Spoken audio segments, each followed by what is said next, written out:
Hi, CAM candidates. Welcome to the Build Your CAM Library webinar, part of the NBAA 6 Months to CAM program. The purpose of this webinar is to help you build your CAM library by demonstrating why it's helpful, where to find the resources, and how it can be done and best practices to do it. Hi, my name is Reid Columbia, and I'm CAM number 490. I'm currently a captain for Norfolk Southern Corporation, and I'm based in Atlanta, Georgia. I'm a CAM as of November 28th, 2018, and my hope right now is that I can share some of my experiences that I had from my CAM preparation with you. Hopefully, you can adapt some of my methods to incorporate into your preparation as well. But ultimately, I want to impress upon you that this is your CAM journey, and you should tailor any recommendations or insights that I've had into your own learning style and what would best suit your flight department or department. So what am I talking about when I mention the resources or references? If you haven't found it already, on the NBAA website, nbaa.org, there's a list of the reference materials associated with the CAM program. Go to the professional development bar and select Certified Aviation Manager Program, and I'll drop down to reference materials.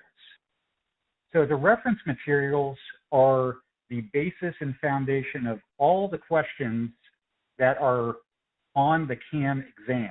So the questions from the test are all fundamentally derived from these resources. In the photo, you'll see the precise moment that a CAM candidate sees the reference list for the first time. How NBAA captured this precise moment, I do not know. But this picture could have very well been me the first time I realized precisely what I'd gotten myself into. There's no two ways about it. This information is formidable. This is part of what adds to the prestige of the CAM accreditation. It is just difficult. It's tough. This is perhaps why you chose to participate in a structured program like 6 Months to CAM. Building a CAM library is the first step in wrapping your head around this mountain of information. In fact, I think it's the first step in the studying process. Some quick stats about the CAM materials. There's 13 primary industry references I like to think of as the books associated with the CAM program. They're primary industry references because this is where the majority of the questions on the CAM exam come from. An example of one of these references is Management by DAF. There are also 11 NBAA references which are based on topics compiled by NBAA as important areas to focus on. A couple examples include the NBAA Management Guide or the Federal Excise Tax Guide. And finally, there's 27 government resources that you may also be familiar with, like the FAR-AIM and numerous advisory circulars. Now, the first question I typically get when prospective CAMs approach me about this process is, which book should I get? I get this question perhaps more than anything else. Sure, that's a reasonable question to wonder, where do I start in this whole process? So to answer the question, which book should I get? My answer is all of them. It's approximately 5,500 pages of material, which is obviously a lot of information. And I'm going to talk you through why I think it's important to build the CAM library, again, where to go to find these reference materials, and some nuts and bolts on how to physically do it. Why should you build a CAM library? What are the benefits associated with going through this process? Perhaps the most obvious is it helps ensure your preparedness on the CAM exam. This I can't stress enough. Set yourself up to succeed. Don't guess which items you need. Just have everything available for your studying. Until this structured program, 6 months to CAM, I've found that many people's direction on studying is informed by their coworkers or colleagues. This is problematic for a few reasons. The tests vary, and your colleagues' strengths vary as well. Often people just ask their other colleagues who have done this recently, hey, what was on your test? Can you debrief me? And that's problematic because one test might have a focus on human resources, and so you steer your preparation towards that. That may not be how your test is constituted at all, and you may be light in your test on human resources. Also, a colleague who may have a background in maintenance may not find that as an area they need to focus on. Rather, they may focus on flight operations. So when they tell you they studied flight operations, that may be steering your study habits towards areas that they need focus on. So I do not recommend cherry picking the resources you need. Again, I advocate having all the reference materials available. 1 out of 3 people do not pass the exam. I don't mention that to scare you. Rather, I would encourage you to give yourself every advantage. Building the CAM library is essentially the first step in the studying process because it familiarizes you with the material. Simply gathering the references helps you know where information is located, and it also gives you a general idea what the documents contain. Particularly for references that are not primary industry references, the answer to a question simply may be the name of that reference material. NBAA may be testing to see that you know where you are able to find certain information to help you manage a flight department. Another benefit of building the CAM library is that you can share it with others. Sharing the library that you build lends itself organically to study groups and accountability. Also, another benefit of doing this is that you can share the costs. I found that the cost associated with the materials tends to be a large impediment for many CAM candidates.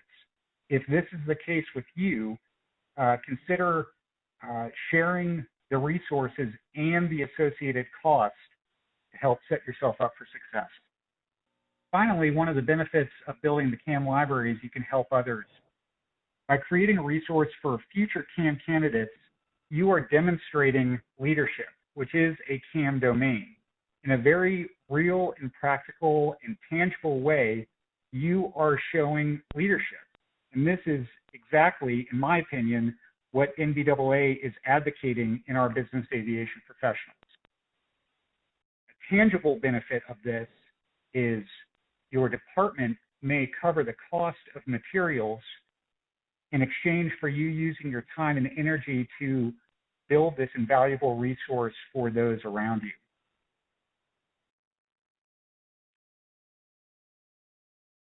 All right, so where do you find or download or buy these reference materials?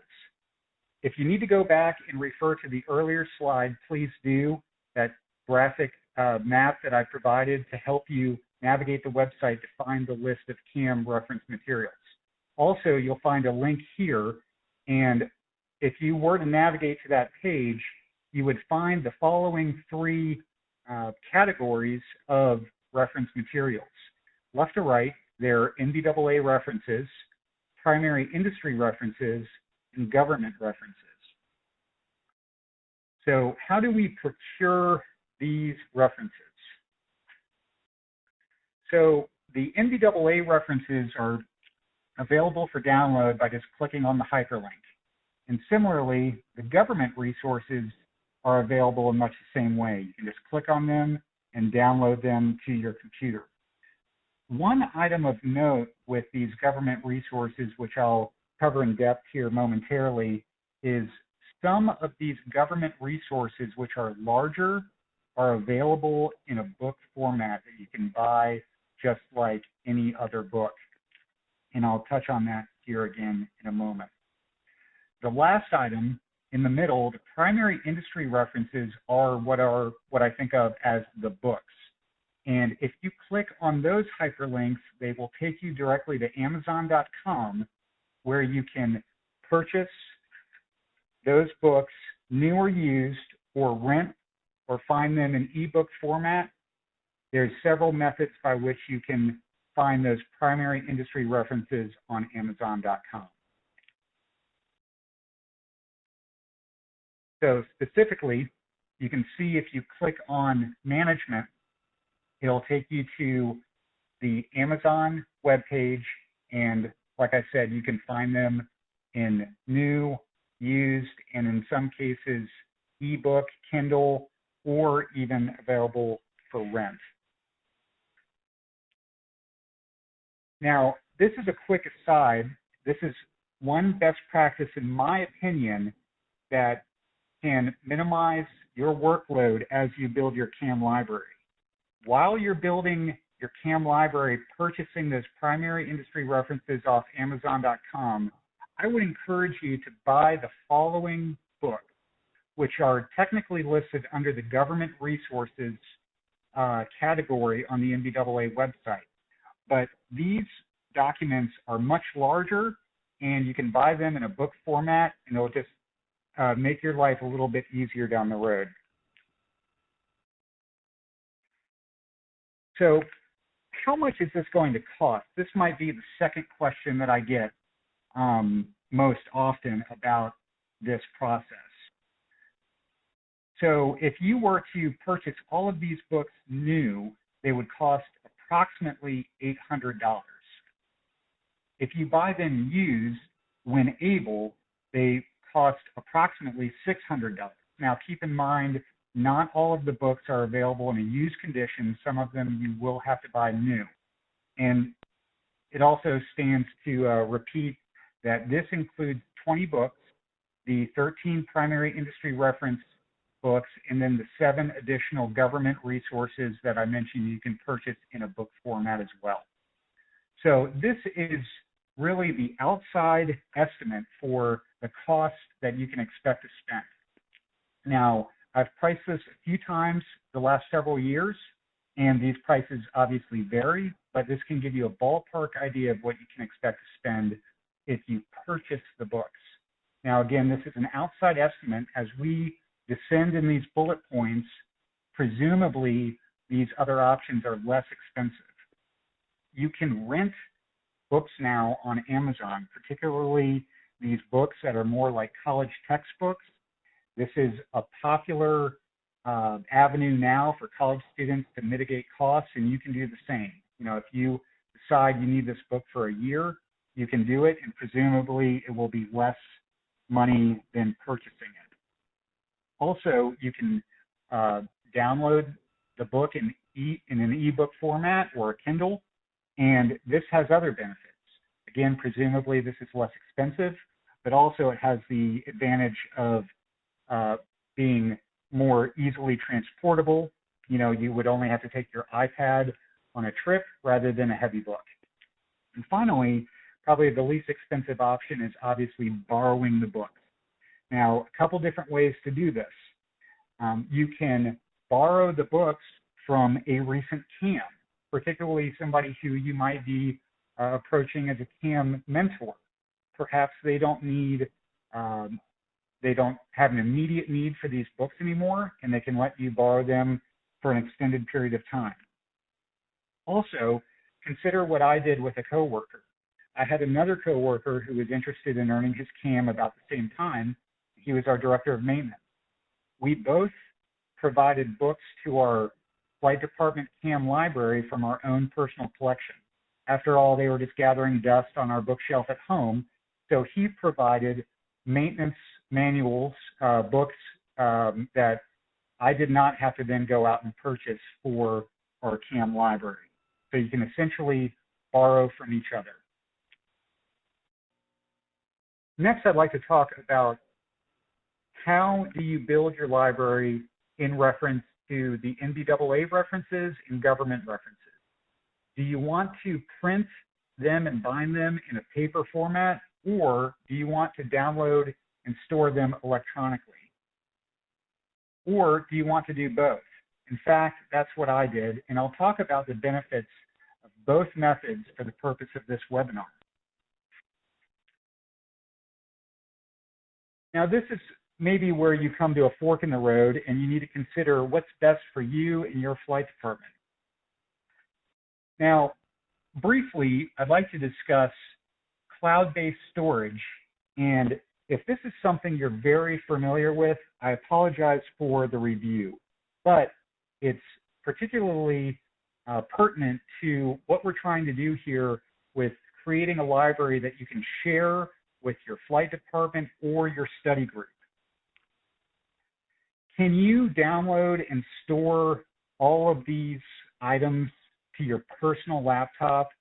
Absolutely. You can certainly do that for your own use, but for the purpose of making these items shareable to a group, consider using some cloud-based storage platforms like Box, Dropbox, Google Drive, Microsoft OneDrive, Simplicity, Amazon Drive, and I'm sure there's countless others. One thing I'd like you to consider is the possibility that your company is already utilizing one of these platforms. There's two key reasons that this might be important. The first is cost. You don't want to rush out and start paying for an additional subscription to something that your company might already be utilizing in the main parent organization.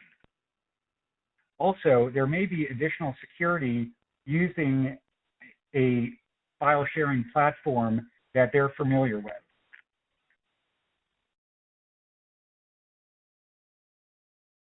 Similarly, consider looking at the vendors that you're currently using for aviation software. You already may be utilizing software from companies like AirInc, ForeFlight, FlightDocs, Camp, or Airplane Manager. In addition to maintenance tracking or flight scheduling software, many of these companies have a cloud storage feature that you might not be aware of. It may go by one of several names. It may be called a library. It might be called a document vault. But this is something that may be in place and already configured for your flight department and the users that you want to share to. Again, this will minimize cost by not duplicating subscriptions. Next, if you're going to be doing the electronic library, I want to impress upon you that organization is key. So take the time and rename your documents so that anyone who was to look at your library could navigate this easily. So use a consistent naming method. Your file names may be long, but you'll know exactly what is in each document.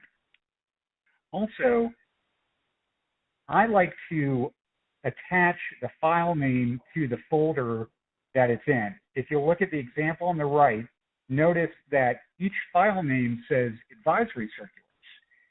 I know when I look at that file goes in the advisory circular folder.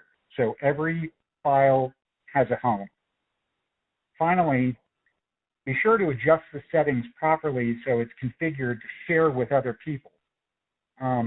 You may need to get help from your IT department if this is a cloud storage program you're using internally, or if it's a vendor, like we talked about in the last slide, contact their tech support. And always consider, it seems like every department has the resident tech expert. You know, rely on your guru. I'm sure there will be somebody in your department who can figure this out. Also, the benefits of the electronic library are huge, particularly in the business aviation industry. It goes without saying, but these items will be available anywhere you have an internet connection. So if you're in the hotel room on a layover, there's no need for you to lug a heavy book or manual with you. Just download and enjoy on your iPad. If you choose to go the paper route, you can print and bind all of the NBAA references and the government references. So what are the benefits and also some tips and techniques associated with printing these up into paper format? Well, much like the electronic library, be organized. Organize and tab your documents and label them so they're easy to read.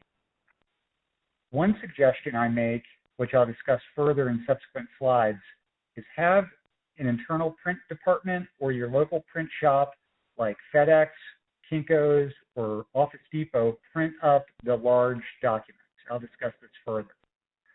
Also, remember that technology can be an impediment for some learners. Don't exclude people from this process who may not feel comfortable with the technology. There's also some benefit to tactile learning. Evidence suggests that highlighting, note-taking, tabbing, and actions like that are beneficial to learning. So keep that in mind. Also, a reminder to purchase anything you can in book format. This was just a convenience idea. Those are the 7 items I discussed earlier, in addition to the primary reference materials. So those larger documents, which I advocate having a print shop or your internal print department take care of for you, are the NBAA Management Guide, Corrosion Control for Aircraft, Parts 1 and 2 of the Inspection and Repair of Corrosion on Avionics Advisory Circular, Design and Installation for Airport Visual Aids, Operational Safety of Airports During Construction, and the Customs and Border Protection Guide for Private Flyers. These documents are big. They're anywhere from 50 to several hundred pages long. And save yourself the wear and tear on your home or even office printer and just have these commercially done. Congratulations, your CAM library is complete. Now, my only hard and fast recommendation for this whole process is that you have all the reference materials available. But beyond that, your CAM library will be as unique as your own CAM journey. You may have a stack of dog-eared, highlighted books with chicken scratch in the margins, or virtually your entire library may be virtual. Your employer may purchase all your books, or you may share the costs with your colleagues, and you may keep this as a resource for further reference down the road, or you may turn around and sell this entire library or donate it to the next crop of CAM. This is going to be your CAM library, and I encourage you to make it unique. One final thought in reference to this is an experience I had shortly after becoming a CAM. This is not theoretical knowledge specifically for the purpose of passing a test. Shortly after I became a CAM, a situation arose in our flight department that was associated with contract workers. And the situation gave me pause, and I immediately went back to my CAM library and looked for guidance. Now, was there a clear-cut answer on page 78? No. But this resource, my CAM library, provided a starting point and context and guidance to navigate a real-world situation. I'll reiterate, this is not theoretical knowledge specifically for the purpose of passing the CAM exam. NBAA has identified this group of knowledge as essential information for managing a flight department. So I encourage you to consider using this as a living library to help manage your flight department in the future. I hope this has been helpful. Please contact me for any assistance I can render. And thank you for your time. and good luck on your journey to becoming a certified aviation manager.